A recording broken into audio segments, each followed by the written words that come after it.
Hello everyone, welcome to New Clue. Since Carl Benz invented the first automobile over a century ago, human transportation has undergone a qualitative leap. In the past century, the car has played a role in our lives far beyond being just a means of transportation. It affects our living radius, our social status, and even our definition of freedom. So, when will the next transportation revolution arrive? The answer is, now we've all seen autonomous driving pioneers like Tesla gradually fulfilling their promise to revolutionize human mobility in the foreseeable future. Perhaps within a few years, autonomous driving systems will become safer and more efficient than human driving. Tesla's latest Q3 2025 safety report shows that with autopilot there is an average of one accident per 6.36 million miles. While this number is lower than the same period last year, it still moves in one direction. Machine driving will ultimately be more reliable than fatigued, distracted, or road rage-prone humans. On that day, the role of the vehicle in the family will be fundamentally changed. It will return to its essential nature, a means of transportation. It will no longer be a status symbol, but a highly efficient service available at a moment's notice. But today, we were not talking about self-driving cars. We want to talk about the next, more radical step: low-altitude flying cars. Upon hearing this term, you might immediately picture scenes from Blade Runner or Cyberpunk 2077 asterisk, neon lights, acid rain, and aircraft weaving between skyscrapers. Sounds a bit far-fetched, right? But it's already here. In October 2025, a tech commentator experienced a test flight firsthand in downtown Austin, Texas. This thing isn't called a flying car. Its official name is eVTOL, meaning electric vertical takeoff and landing aircraft. The one he flew was called HEXA, manufactured by Lifter Aircraft. It has 18 individual electric motors and propellers, a full carbon fiber fuselage, and weighs a mere 432 pounds. What's the craziest thing? You don't need a pilot's license to drive it. According to the Federal Aviation Administration, it's classified as a powered ultralight aircraft with extremely low regulatory requirements. It's like seeing the Mercedes-Benz #1 from over 100 years ago for the first time. You might think it's missing something a bit rudimentary, but it's here. It will slowly evolve and eventually become an important part of our lives. So, how exactly does this flying car work? Is it safe? How far are we from ordinary people driving it on the road? No, taking it to the skies. Let's look at the test pilot's experience. This wasn't some crazy experiment in a garage. When he arrived at the site, he found it was a highly specialized operating facility. There were ground crew, engineers, and even a chief pilot present. Safety was the top priority. Before boarding, there was rigorous training. First, there was theory, then simulator training in VR virtual reality, practicing takeoff, turns, and landing. The actual operation was shockingly simple. The cockpit had only one joystick, 5 buttons, and 2 control levers. The 5 buttons are power on, takeoff, landing, return to base, and power off. A thumbstick controls altitude, and an index finger stick controls rotation. The joystick controls forward, backward, left, and right. When the pilot presses the takeoff button, all 18 propellers start simultaneously, and the aircraft automatically ascends to an altitude of 20 feet. It then uses GPS to hover stably, awaiting your commands. What is its core safety mechanism? The test pilot said, if you don't touch anything, it will automatically hover in place. This is completely opposite to learning to drive. A novice driver's biggest fear is that in a moment of panic, the car will lurch forward. But this aircraft, if you panic and release all controls, will immediately brake, stopping in midair. Moreover, it has 18 independent motors. This means that even if a few malfunction in the air, it can still maintain stability. Its flight area is strictly limited by geofencing, preventing you from flying outside that range. When your flight time is over, you only need to press 2 buttons, and it will automatically fly back to base and land. This is the current state of flying car, technically real and feasible. Then, its advantages are obvious: 0 emissions, extremely low noise. Joby claims their aircraft is as quiet as a conversation, and vertical takeoff and landing, theoretically freeing us from congested ground traffic. Since the technology exists, why haven't you seen them in the sky yet? This is the biggest obstacle it faces. Like autonomous driving, the biggest bottleneck is always regulation. According to the FINA's current ultralight aircraft rules, aircraft like the HEXA are not allowed to fly over densely populated areas, nor at night or in inclement weather. So what you are experiencing for $200 is just a demonstration experience, not a commuter vehicle. The second major obstacle is infrastructure. Lift Aircraft and its competitors don't intend to sell these aircraft to consumers as private cars. Their business model is more like Uber or Lime, shared scooters. They need to develop a network of vertiports, vertical takeoff and landing airport, to provide on-demand commercial flight services. So from a policy, industry chain, and profitability perspective, how far are we from large-scale adoption? Let us look at policy first. The good news is that this door is opening at an unprecedented pace in the United States. Regulators are no longer obstacles, that they are leading this transformation. The U.S. Department of Transportation has launched a project called the Electric Vertical Takeoff and Landing Pilot Program, aimed at fast-forwarding these next-generation aircraft. Why such a rapid shift in attitude? Because former HEXA Administrator Billy Nolan joined the flying car company Archer after leaving the agency, and the current FADA head, Mike Whitaker, also comes from the eVTOL industry. Internal review naturally speeds things up. Outside the US, progress is even faster. Dubai, Saudi Arabia, Singapore, and of course, China are all laying the groundwork for large-scale eVTOL operations. Therefore, we predict that the conditions for large-scale production and widespread adoption are rapidly maturing. So, what is the timeline?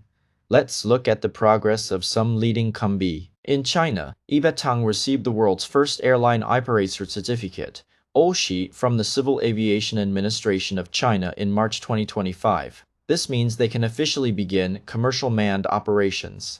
Theoretically, you could already buy tickets in Guangzhou and Hefei for low-altitude tourism. In Europe, Volocopter in Germany, after undergoing bankruptcy, restructuring in early 2025, aims to obtain European Aviation Safety Agency (EASA) certification in 2026 and begin commercial operations in 2027. In the US, the two giants, Joby Aviation and Archer Aviation, are currently in the final sprint towards FITE certification. Joby has completed the first 3 steps of the 5-stage certification process and began pilot on board transition flights in the first quarter of 2025. Their goal is to begin their first commercial operations around 2026 or 2027. So friends, the future isn't too coming soon. It is arriving on time. For forward-thinking investors like us, now is the perfect time to map out our early-stage funding strategy. How should we position ourselves in this trillion-dollar new sector? We can divide it into 3 areas. The first and most direct area, flying car manufacturers. This is like investing in Ford and General Motors in 1910. Companies in this sector carry the highest risk, but also the most staggering potential returns. We are focusing on 3 publicly traded companies.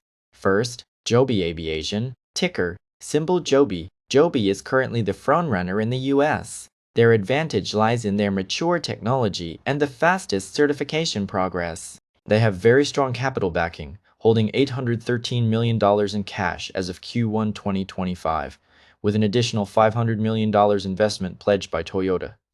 Their growth point is clear. They are not selling airplanes. They are building an airborne Uber. They have already partnered with Virgin Atlantic to launch an air taxi service in the UK. Where are the risks? Certification. While they are ahead in progress, the FINE certification process is extremely expensive, and any delay could be fatal. Second, Archer Aviation. Ticker, symbol ACHIR. Archer is Joby's strongest competitor. Their advantage lies in their powerful ecosystem alliance. They have secured the title of Official Air Taxi Supplier for the 2028 Los Angeles Olympics. They have also partnered with Japan Airlines and Korean Air. In the second quarter of 2025, they held an industry leading $1.7 billion in liquidity, and were simultaneously producing 6 Midnight aircraft at factories in California and Georgia. Like Joby, their risk is highly dependent on the FIDAO certification timeline. Finally, there is EHang, stock code EHH. This Chinese company is an outlier and a fast horse in this field.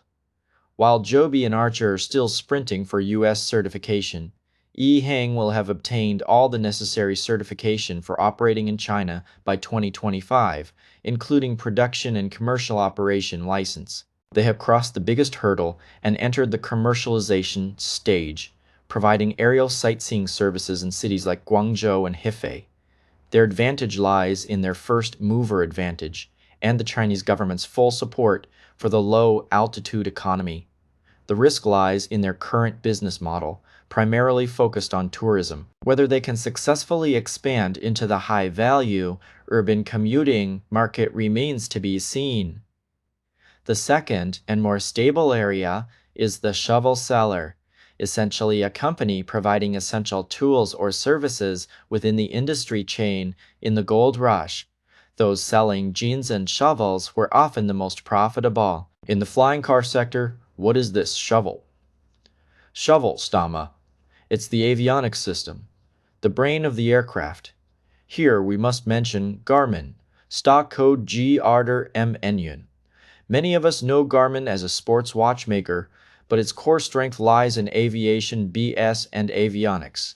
In this new arena, Garmin has made a textbook, perfect strategic move. It has become a core supplier for two major competitors, Joby and Archer. Both companies have chosen Garmin SG3000 integrated cockpit system.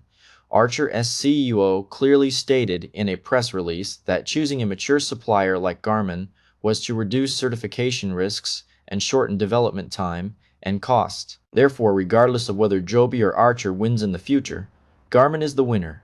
Its business spans aviation, marine, automotive, and outdoor sports. With steady growth and excellent risk control, investing in it is investing in the brain of the entire eVTOL sector. Another shovel is the battery. eVTOL requires batteries with extremely high energy density. This is a high growth area.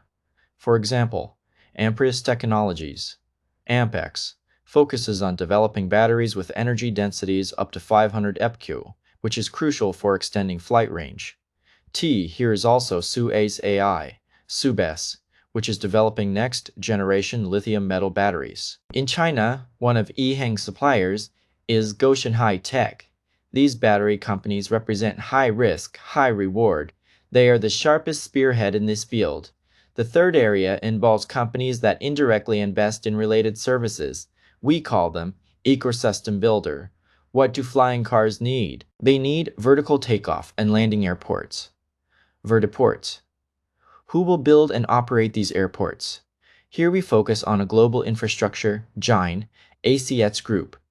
This is a Spanish company that builds large-scale transportation projects globally, such as airports and urban transportation systems. Importantly, ACS has already invested heavily in vertical takeoff and landing airport projects through its partnership with Skyports, Himveri.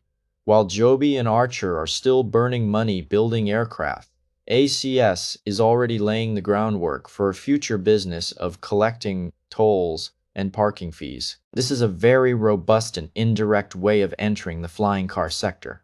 So, what might a viable early-stage investment portfolio look like? If you are an aggressive investor, you could allocate some funds to Joby or Archer, betting on the potential for tenfold returns, and add some to China, Hang, to diversify regulatory risk. If you are a conservative investor, you should heavily invest in companies like Garmin, which are essentially shovel sellers.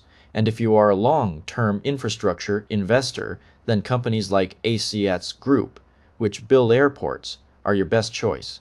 Today we were talking about low-altitude transportation. But what if we broaden our perspective a bit more? What if Elon Musk's SpaceX, with its giant Starship, truly achieves a breakthrough in long-distance manned travel and begins commercial operation?